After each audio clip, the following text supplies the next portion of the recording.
really good seeing you up front. You're not seeing me, but Okay. it's really, really good seeing you up front. I have not heard, I know that you have two books. One has been out already, and the Yes. other one coming.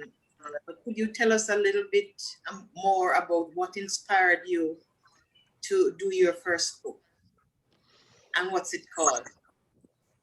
The first book is called In Search of Self, and it's a bunch of stories and poems.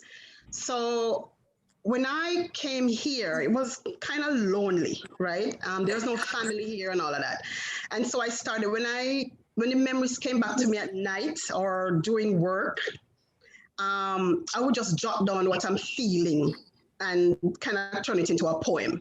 So sometimes even when I was at my desk, at the front desk when I was working, these emotions would come over me and I would just write whatever I was feeling. If it was about my pregnancy, if it was about the way I grew up, if it was about my abuse, I would just write it. And then when I got home, I would just save it somewhere, sometimes just the closest place, under the mattress, on, in a jacket pocket, in shoes, just everywhere. And then I moved here and I was going through some stuff and I found my little jottings and my little notes.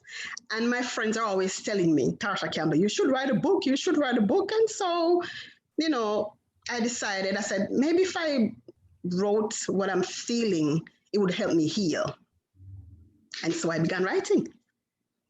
And I published the book at 2 a.m. one morning with mistakes and everything because I was so overwhelmed with these emotions.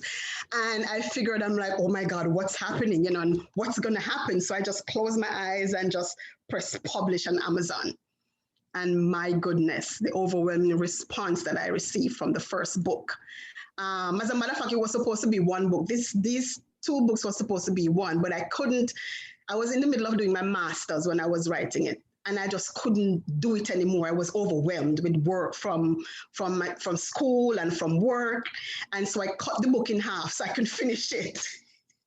And I stopped that book when I came to the US, and that's how that first book came along. And then the second book I've been working on for the last year or so.